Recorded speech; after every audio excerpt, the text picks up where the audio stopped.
নমস্কার বন্ধুরা, আশা করি সবাই খুব ভালো আছো। শুভমিতা ব্লগে সবাইকে স্বাগত জানাই। আজকে তোমাদের সাথে শেয়ার করব সম্পূর্ণ নিরামিষ পেঁপের এক অপূর্ব রেসিপি। গরম ভাত হোক বা রুটি পরোটা, যে কোনো কিছুর সাথে পেঁপের এই রেসিপিটা কিন্তু দারুণ লাগে খেতে। যেমন সুস্বাদু তেমনই স্বাস্থ্যকর। তবে বন্ধুরা, বাড়িতে অবশ্যই একবার হলেও পেঁপেটা এইভাবে রান্না করে আমায় কমেন্ট করে জানাতে ভুলো না কিন্তু রেসিপিটা তোমাদের কেমন লাগলো। তাহলে চলো বন্ধুরা, রেসিপিটা দেখে নেওয়া যাক। রেসিপিটা কেউ স্কিপ করো না। স্কিপ করলে আমি কি পদ্ধতিতে রেসিপিটা বানালাম বা কী মশলার অ্যাড করলাম সেটা তোমরা মিস করে যাবে। তখন হয়তো রেসিপিটা খেতে এতটা ভালো হবে না। এখানে আমি প্রথমেই একটা বেশ বড় সাইজের পেঁপে নিয়েছিলাম। পেঁপের অর্ধেকটা অংশ কেটে নিয়েছি। পেঁপের খোসাটা খুব ভালোভাবে পরিষ্কার করে নিয়েছি। আর ভেতরের দিকে যেই বীজের অংশটাও কিন্তু খুব ভালোভাবে পরিষ্কার করে নিতে হবে, নইলে একটু তেতো ভাব থাকতে পারে।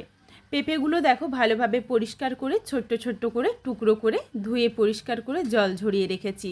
তোমরা চাইলে কিন্তু এইভাবেই ছোট ছোট টুকরো করে এর সাথে আলুও দিতে পারো। তবে আজকের এই রেসিপিটা আমি আলু ছাড়াই শুধুমাত্র পেঁপে দিয়েই বানাচ্ছি। হাফ কাপ মুগ ডাল ভিজিয়ে রেখেছিলাম, তারপর ভালোভাবে জল দিয়ে ধুয়ে পরিষ্কার করে জলটা ঝরিয়ে মুগ ডালটা মিক্সিং জারে নিয়ে নিয়েছি। তার সাথে একটা কাঁচা লঙ্কা আর সামান্য একটু আদা দিয়েছিলাম। একদম মিহি করে বেটে নিয়েছি মুগ ডালটা। এরপর মিক্সিং জারে নিয়েছি অল্প পরিমাণে আদা, একটা কাঁচা লঙ্কা, হাফ চামচ পরিমাণে গোটা জিরে। এগুলোকে সামান্য একটু জল দিয়ে একদম মিহি করে বেটে নেব। আর মুগ ডাল বাটার মধ্যে দিয়ে দিচ্ছি সামান্য একটু কালো জিরে, স্বাদ অনুযায়ী লবণ আর অল্প পরিমাণে একটু চিনি। একটু চিনি দিলে কিন্তু বড়াগুলো বেশ একটু মিষ্টি মিষ্টি লাগে, খেতেও বেশ ভালো লাগে। এরপর ভালোভাবে ফেটিয়ে নিচ্ছি। তবে মিক্সিং জারটাকে বেশ কিছুক্ষণ সময় নিয়ে একটু ঘুরিয়ে নিয়েছিলাম যাতে বাটাটা একদম মিহি হয়। আর বেশ কিছুক্ষণ সময় নিয়ে বাটার জন্য কিন্তু মিক্সিং জারের মধ্যেই ভালোভাবে ফেটানো হয়ে গেছে। ডালটা যদি একটু ফেটিয়ে নেওয়া হয় তাহলে কিন্তু বড়াগুলো বেশ নরম হয় আর সুন্দরভাবে ফুলে ওঠে। একটা বাটিতে অল্প পরিমাণে জল নিয়েছি, সামান্য একটু হলুদের গুঁড়ো দিয়ে দিলাম, আর হাফ চামচ দিয়েছি কাশ্মীরি রেড চিলি পাউডার কালারের জন্য, হাফ চামচ দিয়েছি ধনের গুঁড়ো। এখানে কিন্তু জিরেটা বেটে ব্যবহার করলেই খেতে বেশি ভালো লাগে। এখানে তোমরা যেমন ঝাল খাবে সেই বুঝে কাঁচা লঙ্কাটা বেটে নিও।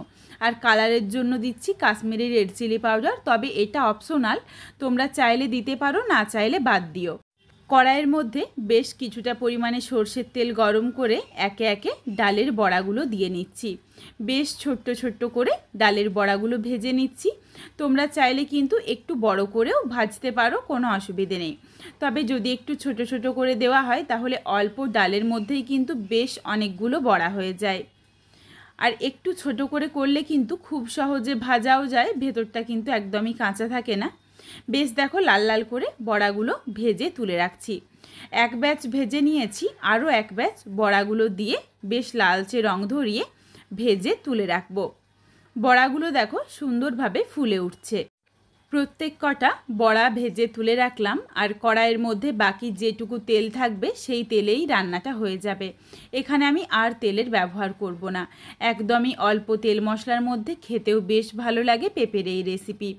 ফোড়নে দিচ্ছি শুকনো লঙ্কা, তেজপাতা, সামান্য একটু গোটা জিরে। এখানে আমি গোটা জিরে ফোড়ন দিলাম, তোমরা চাইলে কিন্তু কালো জিরেও দিতে পারো, বা যেই ফোড়ন খেতে পছন্দ করো চাইলে সেটা দিতে পারো। চাইলে গোটা গরম মশলাও দিতে পারো, কোনো অসুবিধে নেই। ফোড়নটা ভাজা হয়ে গেছে, এরপর দিয়ে দিলাম অল্প একটু হিং। হিং দেওয়ার সাথে সাথে দিয়ে দিলাম কেটে ধুয়ে জল ঝরিয়ে রাখা পেঁপে। পেঁপের স্বাদ অনুযায়ী লবণ দিয়ে নাড়াচাড়া করে ঢাকা চাপা দিয়ে বেশ কিছুক্ষণ সময় নিয়ে পেঁপেটা ভেজে নেব, যাতে ভাজতে ভাজতেই পেঁপেটা বেশ অনেকটা সেদ্ধ হয়ে যায়। হিংটা দেওয়ার সাথে সাথেই কিন্তু পেঁপেটা দিয়ে দিও, নইলে হিং যদি পুড়ে যায় তখন কিন্তু রান্নার স্বাদ ও গন্ধ একদম ভালো আসবে না। পেঁপেটা বেশ কিছুক্ষণের জন্য ঢাকনা দিয়ে ঢেকে রেখেছিলাম। দেখো লবণ দেওয়ার জন্য বেশ কিছুটা জল বেরিয়েছে। নাড়াচাড়া করে মিশিয়ে নিচ্ছি আর আবারও বেশ কিছুক্ষণের জন্য ঢাকা চাপা দিয়ে রেখে দিচ্ছি।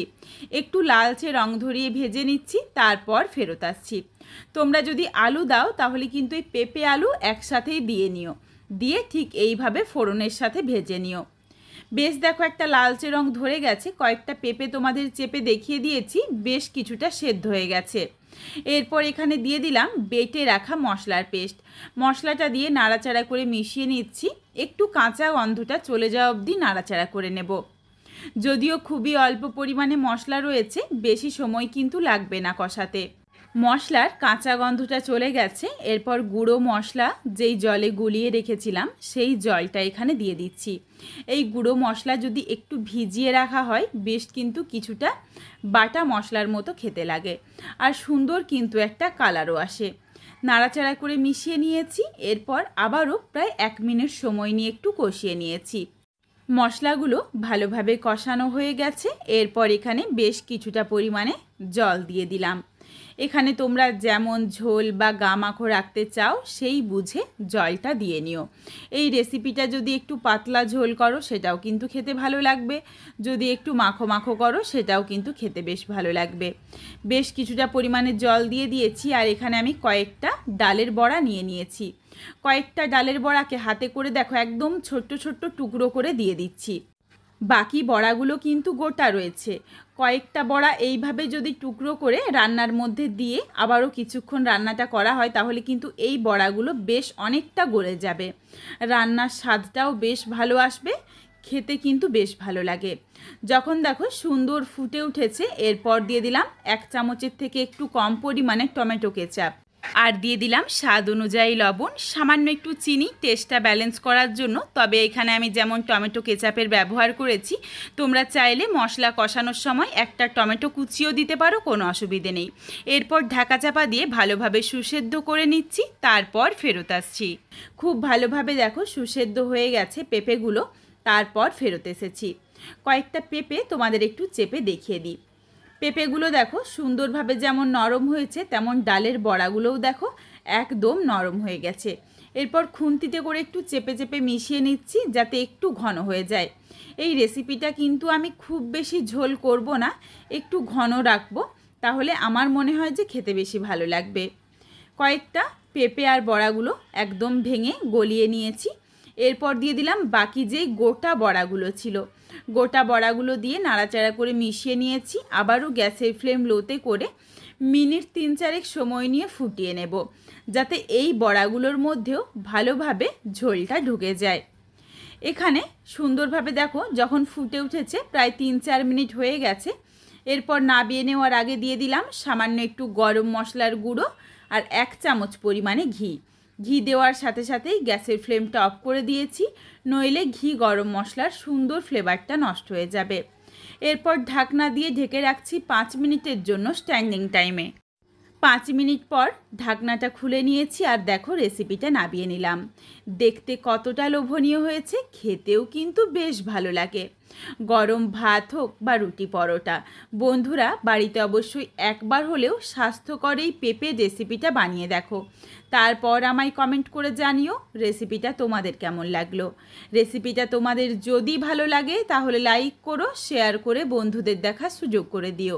তোমরা যদি আরও এই ধরনের নিত্য নতুন ঘরোয়া রেসিপি পেতে চাও তাহলে অবশ্যই আমার চ্যানেলটিকে সাবস্ক্রাইব করে পাশে থাকা বেলটি অন করে অল নোটিফিকেশন অন করে দিও, যাতে আমার প্রত্যেকটা রেসিপির নোটিফিকেশান সবার প্রথমে তোমাদের কাছে পৌঁছে যায়।